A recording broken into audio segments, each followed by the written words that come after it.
Good morning dear student. हम मार्क्सवाद के बारे में चर्चा कर रहे थे।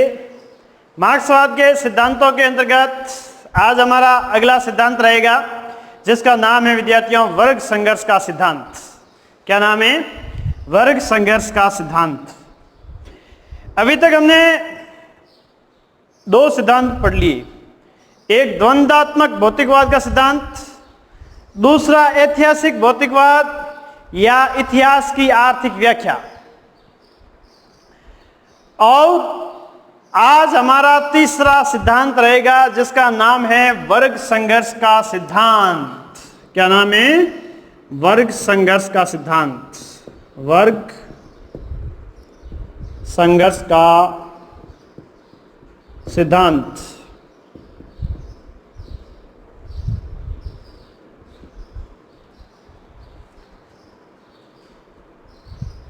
कम्युनिस्ट मैनिफेस्टो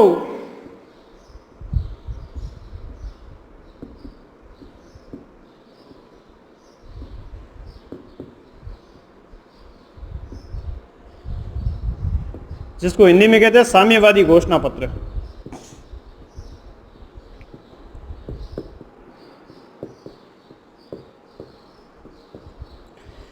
कम्युनिस्ट मैनिफेस्टो की पहली लाइन है,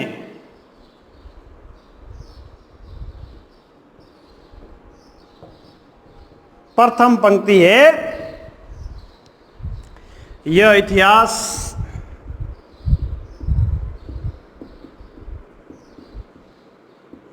वर्ग संघर्ष का इतिहास है। वर्ग संघर्ष का इतिहास है। पहली लाइन में यही लिखा हुआ है, यानी वर्ग संघर्ष का सिद्धांत विद्यार्थियों कौन सी किताब में दिया हुआ है? कम्युनिस्ट मैनिफेस्टो में। कम्युनिस्ट मैनिफेस्टो जिसको हिंदी के अंदर कहते हैं साम्यवादी घोषणा पत्र, जिसकी पहली लाइन ही है यह इतिहास वर्ग संघर्ष का इतिहास है। इस इतिहास के अंदर वर्ग संघर्ष होता आया है, होता रहा है, होता रहेगा। कोई माई का लाल इस संघर्ष को टाल नहीं सकता। पूरे इतिहास के कालक्रम का निर्धारण किया गया, उसके अंतर्गत यही बताया गया कि ये संघर्षशील इतिहास है। इतिहास की आर्थिक व्याख्या के अंतर्गत इस बात पर बल दिया गया विद्यार्थियों कि जब सबसे पहले आदिम साम्यवाद था तब मनुष्य भोला भाला था, मनुष्य को कुछ पता नहीं था, आर्थिक ज्ञान नहीं था, इस कारण संघर्ष नहीं था, न कोई वर्ग था।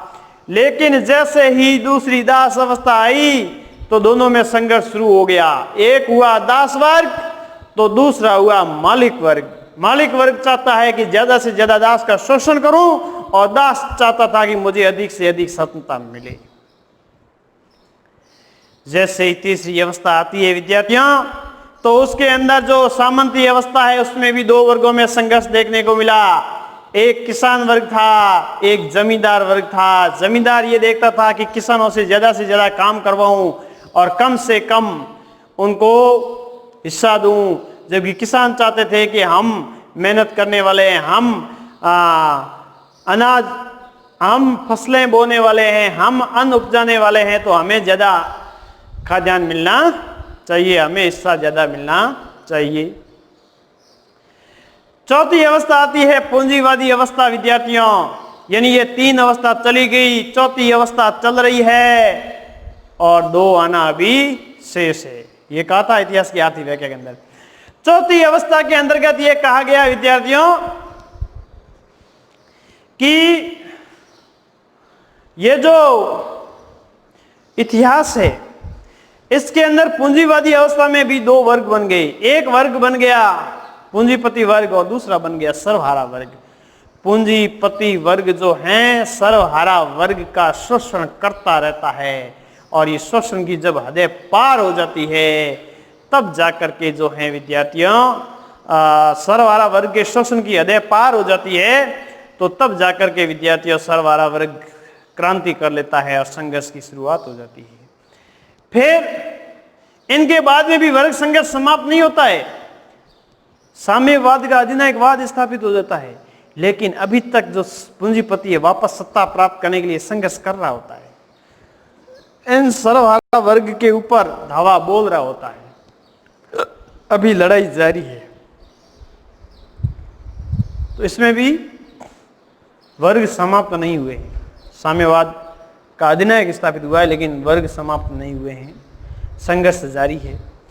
फिर अगली अवस्था के अंदर साम्यवादी अवस्था जब आएगी तब राज्य विहीन, वर्ग विहीन समाज की स्थापना हो जाएगी। तो ये जो प्रथम पंक्ति है, अब तक के समाज का इतिहास, यह इतिहास वर्ग संघर्ष का इतिहास है, या अब तक के समाज का इतिहास जो है विद्यार्थियों वर्ग संघर्ष का इतिहास है।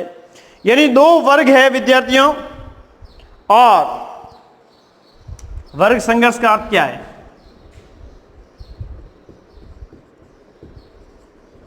वर्ग संघर्ष का अर्थ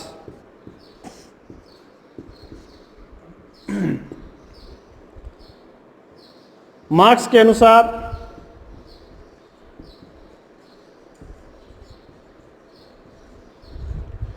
समाज में दो वर्ग हैं।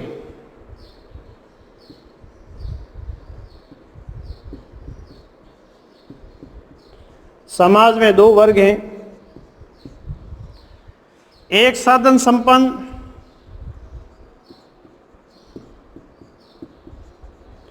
एक साधन संपन्न पूंजीपति वर्ग,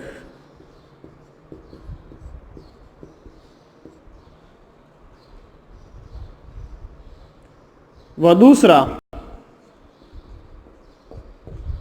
साधनहीन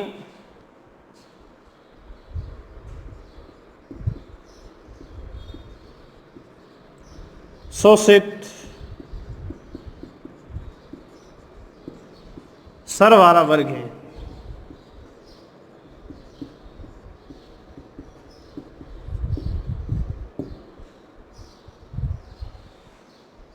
जब पूंजीपति वर्ग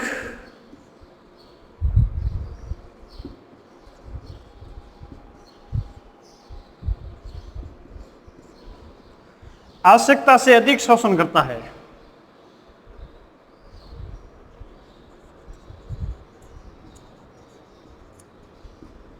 आवश्यकता से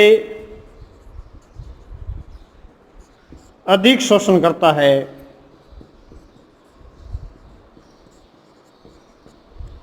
तो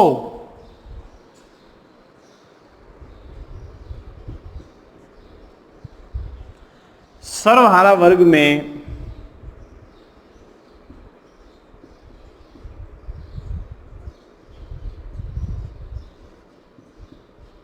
असंतोष उत्पन्न हो जाता है। असंतोष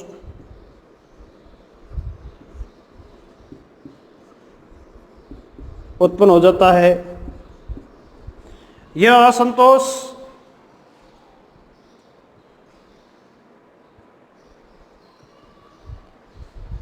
इन्हीं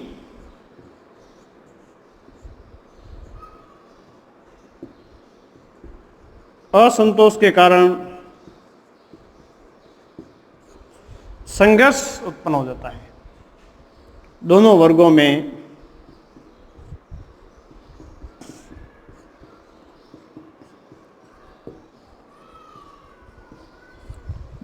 में संघर्ष शुरू हो जाता है।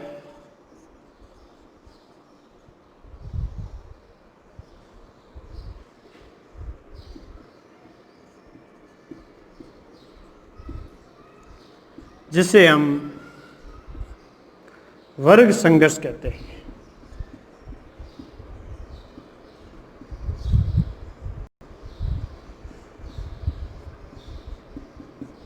जिसे हम क्या कहते हैं?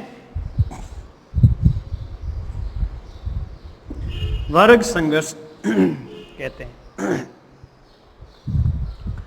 तो मार्क्स के अनुसार समाज में कितने वर्ग हैं? दो वर्ग हैं। एक साधन संपन्न पूंजीपति वर्ग है।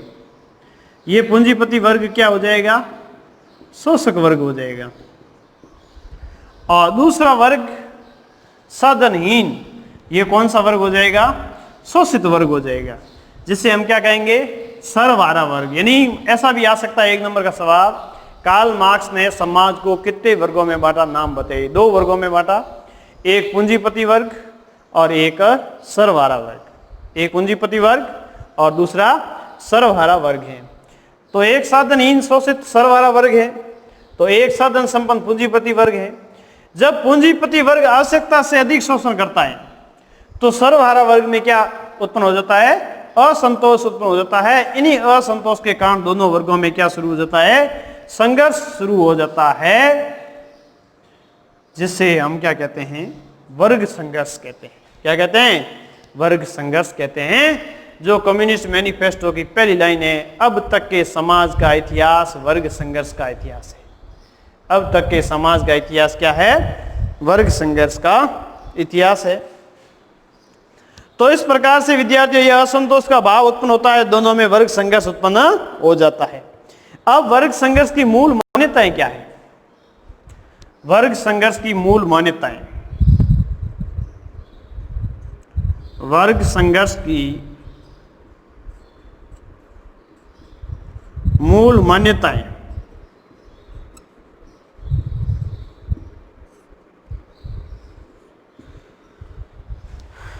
अगर मूल मान्यताओं की बात की जाए विद्यार्थियों, तो पहली मूल मान्यता यह है वर्ग संघर्ष की कि समाज के दोनों वर्ग परस्पर निर्भर है। समाज के दोनों वर्ग, समाज के दोनों वर्ग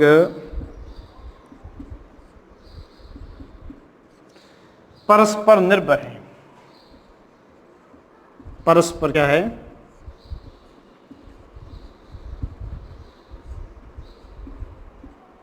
निर्भर है। क्यों? क्योंकि ये साधन संपन्न वर्ग जब साधन नहीं लगाएगा, उत्पादन नहीं करेगा, उद्योग धंधे नहीं लगाएगा, तो ये मजदूर लोग काम कहाँ करेंगे? काम के लिए, रोजगार के लिए इनके पास साधन तो है नहीं। तो साधन संपन्न लोग जब रोजगार के लिए उद्योग धंधे वगैरह लगा के देंगे तब इनको रोजगार मिलेगा ना। यानी ये जब साधन संपन्न लोग इनको रोजगार देंगे तब इनको रोजगार मिलेगा, नहीं तो रोजगार कहां से प्राप्त होगा इनको। तो पहली मान्यता ये हो गई कि समाज के दोनों वर्ग परस्पर क्या है, निर्भर तो जरूर है, लेकिन दोनों वर्गों को एक दूसरे की आवश्यकता भी है। दोनों वर्गों को एक दूसरे की आवश्यकता है।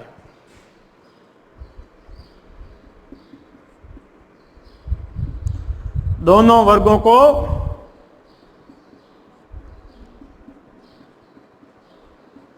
एक दूसरे की आवश्यकता है, एक दूसरे की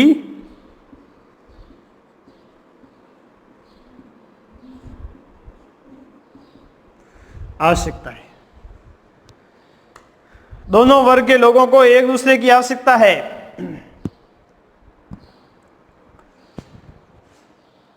साधन संपन्न वर्ग को उत्पादन के लिए मजदूरों की आवश्यकता है और मजदूरों को रोजगार के लिए पूंजीपति वर्ग की आवश्यकता है। दोनों वर्गों को एक दूसरे की क्या है, आवश्यकता है, लेकिन दोनों वर्गों के हित परस्पर विरोधी है। दोनों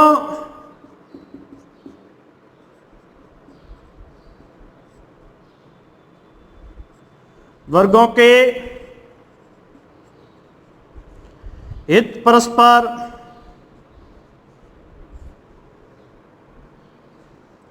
विरोधी हैं।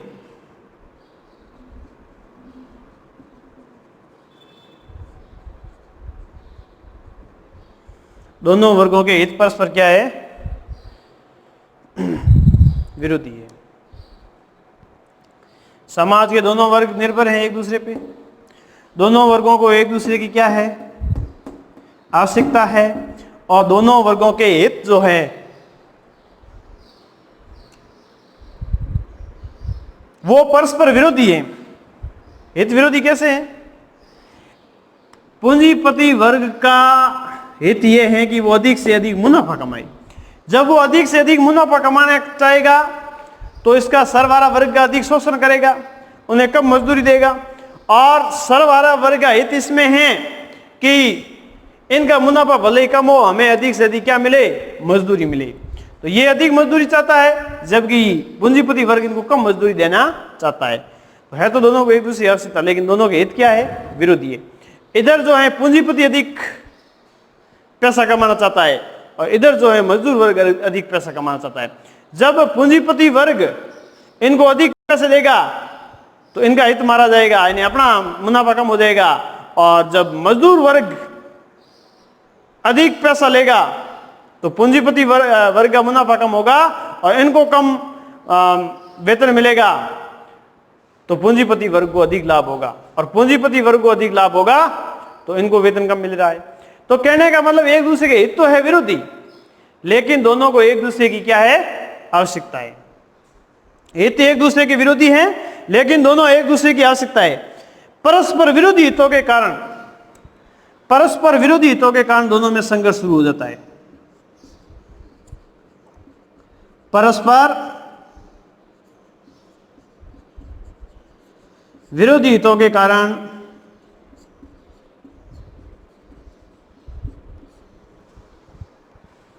दोनों में संघर्ष शुरू हो जाता है।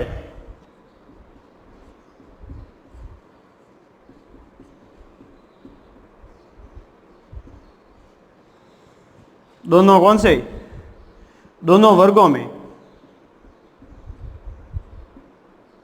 संघर्ष शुरू हो जाता है।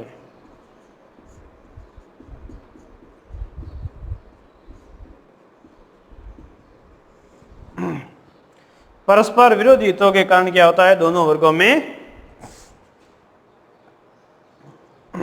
संघर्ष शुरू हो जाता है, और दोनों के जो हित हैं वो एक दूसरे की क्या है, विरोधी है। तो इस प्रकार से परस्पर विरोधी हितों के कारण विद्यार्थियों दोनों में संघर्ष शुरू हो जाता है, और ये विरोधी हित ही एक दूसरे को संघर्ष के लिए आमंत्रित करते हैं। और कहता है कि वर्ग संघर्ष में पूंजीवाद का अंत होगा और श्रमिक वर्ग की विजय होगी।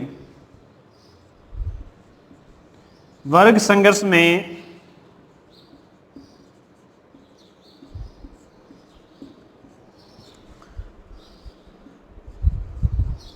पूंजीपति वर्ग का अंत होगा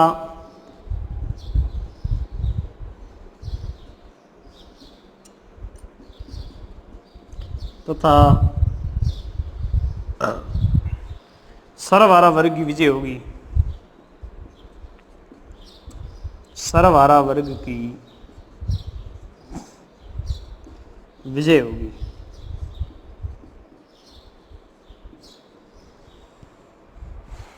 वर्ग संघर्ष में पूंजीपति वर्ग का तो अंत हो जाएगा और सर्वहारा वर्ग की क्या हो जाएगी, विजय हो जाएगी। तो यह है विद्यार्थियों वर्ग संघर्ष की मूल मान्यताएं, कि समाज में दोनों वर्ग हैं, दोनों वर्ग परस्पर निर्भर जरूर है, एक दूसरे की आवश्यकता है, लेकिन हित एक दूसरे के क्या है, विरोधी है। ठीक है, और इसी विरोधी हित के कारण ही विद्यार्थी दोनों में क्या शुरू हो जाता है, संघर्ष शुरू हो जाता है। और इस संघर्ष के यानी एक दूसरे से जुड़ी हुई बात है कि दोनों परस्पर निर्भर हैं, निर्भर होंगे तो एक दूसरे की आवश्यकता होगी, लेकिन इनके बावजूद भी इनके हित क्या है, विरोधी हैं, और विरोधी हितों के कारण क्या शुरू होगा, वर्ग संघर्ष होगा।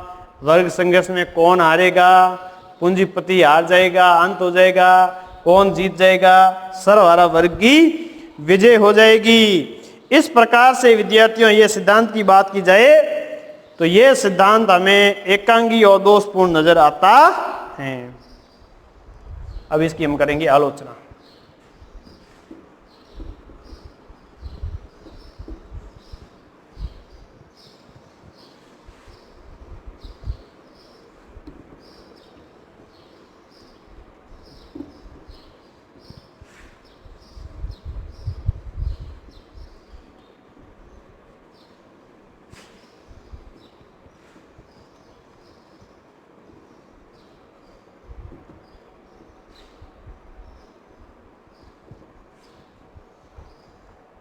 आलोचना की बात करें, वर्ग संघर्ष सिद्धांत की आलोचना। वर्ग संघर्ष सिद्धांत की आलोचना।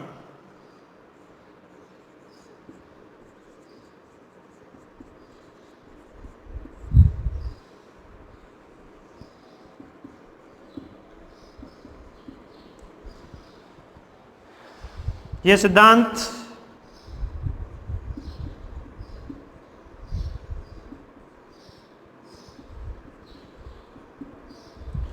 एकांगी व दोषपूर्ण है।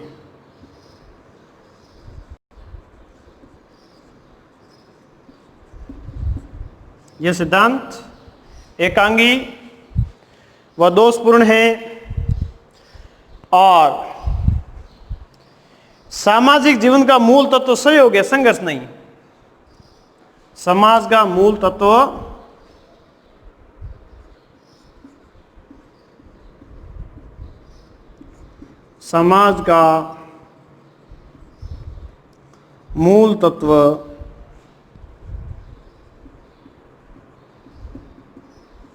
सहयोग है,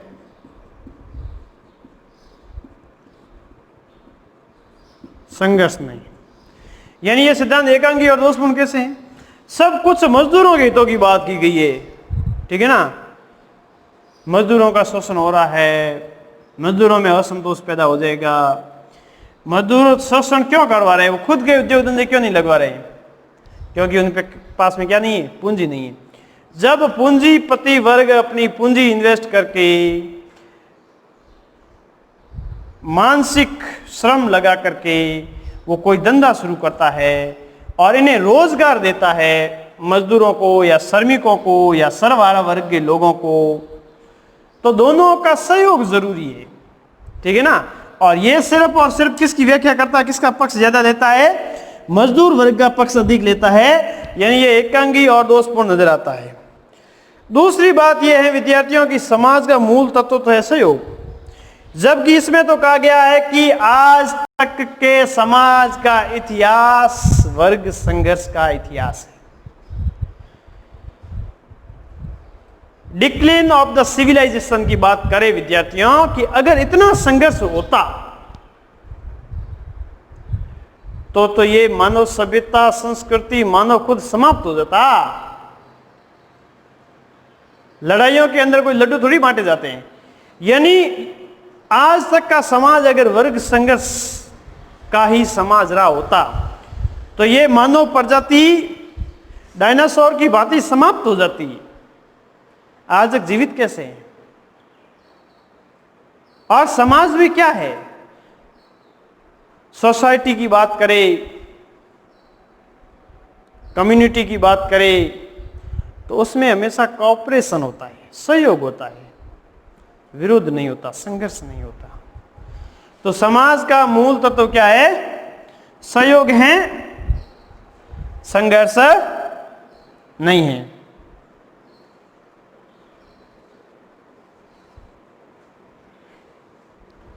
समाज का मूल तत्व क्या है? सहयोग है, संघर्ष नहीं है।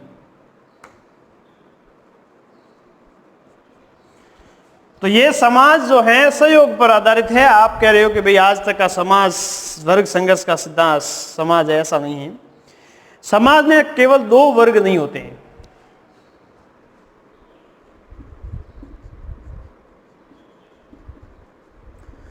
समाज में केवल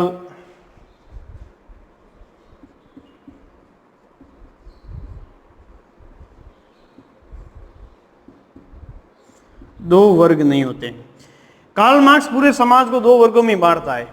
एक है शोषक वर्ग जो पूंजीपति वर्ग है, दूसरा वर्ग शोषित वर्ग है जो सर्वहारा वर्ग है।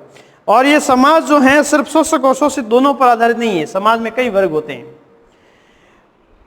ये बात तो 19वीं सदी की है और भारतीय समाज ईसा पूर्व हमारी संस्कृति है। ईसा पूर्व वैदिक काल, ऋग्वेदिक काल की बात की जाए तो उस समय भी हमारे समाज के अंदर ब्राह्मण, क्षत्रिय, वैश्य, शूद्र चार वर्ण थे।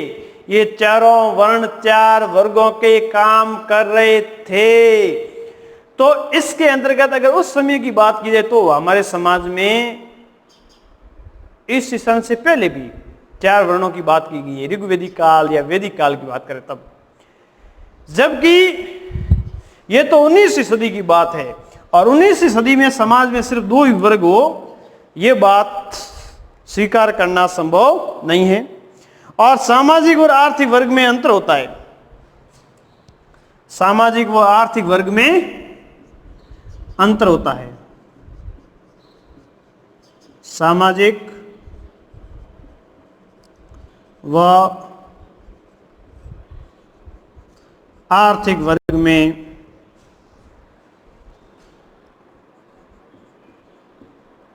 अंतर होता है।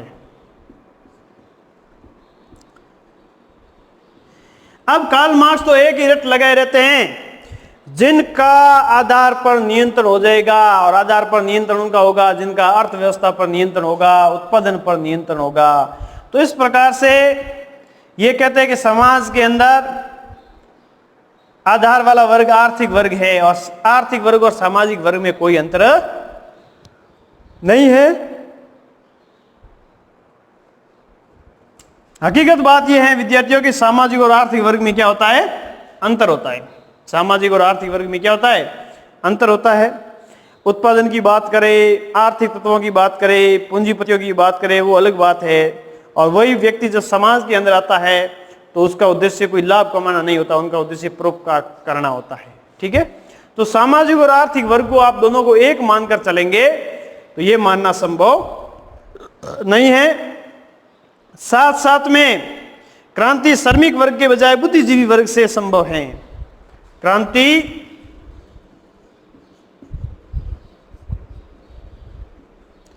श्रमिक वर्ग की बजाय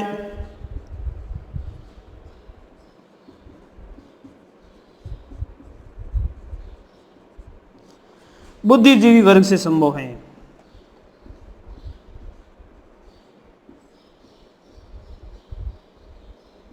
बुद्धिजीवी वर्ग से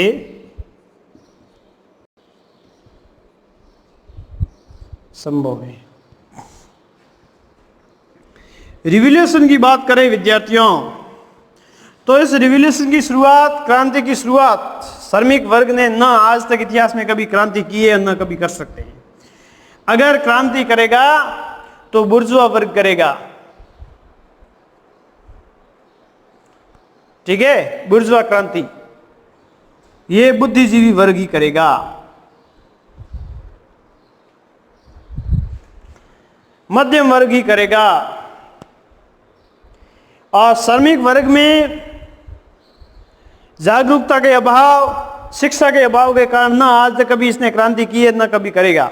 अगर क्रांति आज तक किसी ने की है तो वो बुद्धिजीवी वर्ग ने की है। भले साम्यवादी क्रांति की बात कर लो, भले आप रूस की क्रांति की बात कर लो, भले आप अमेरिका की क्रांति की बात कर लो, इन सभी के अंदर महत्वपूर्ण रोल किसका रहा है? बुद्धिजीवी वर्ग का रहा है। तो क्रांति श्रमिक वर्ग की बजाय बुद्धिजीवी वर्ग से ही संभव है, और क्रांति श्रमिक वर्ग की बजाय बुद्धिजीवी वर्ग से संभव है। और समस्त इतिहास जो है वर्ग संघर्ष का इतिहास नहीं है। समस्त समाज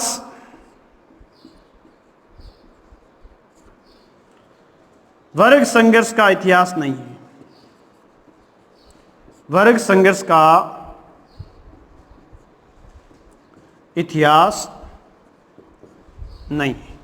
अब एक बात बहुत महत्वपूर्ण है विद्यार्थियों, कि ये कह रहा है कि यह इतिहास आज तक का समाज वर्ग संघर्ष का समाज है और समाज में संघर्ष होता रहा है, होएगा और होता रहेगा। लेकिन संपूर्ण समाज में मूल तत्व सहयोग होता है, संघर्ष कभी नहीं होता। इसलिए विद्यार्थियों हम ये कहेंगे कि समस्त समाज को आप वर्ग संघर्ष की ओर धकेल देना संभव नहीं है। तो समस्त समाज वर्ग संघर्ष का इतिहास नहीं है, इसमें कभी सहयोग की भावना भी नहीं है, तो साथ साथ में कभी संघर्ष भी रहा होगा, लेकिन पूरे समाज के अंदर, पूरे इतिहास के अंदर संघर्ष ही संघर्ष रहा, ऐसा संभव नहीं है। इसलिए ये बातें वर्ग संघर्ष के सिद्धांत की हमारे अनुसार सही नहीं हो सकती कि आज तक के समाज का इतिहास वर्ग संघर्ष का इतिहास है। अगर इतना डिक्लाइन ऑफ द सिविलाइजेशन, अगर इतना ही संघर्ष होता तो ये मानव सभ्यता समाप्त हो जाती, ये मानव भी डायनासोर की भांति समाप्त हो जाता। इन समय समय पर अगर इतना संघर्ष होता तो मानव जाति का रहना संभव कैसे हो पाया? जबकि कार्ल मार्क्स कहता है कि आज तक का समाज का इतिहास वर्ग संघर्ष का इतिहास है। तो हम ये कह सकते हैं विद्यार्थियों कि समाज जो है वो वर्ग संघर्ष का इतिहास नहीं हो सकता। तो इस प्रकार से ये हमारे वर्ग संघर्ष के सिद्धांत की क्या हो गई? आलोचना हो गई। Thank you all of you.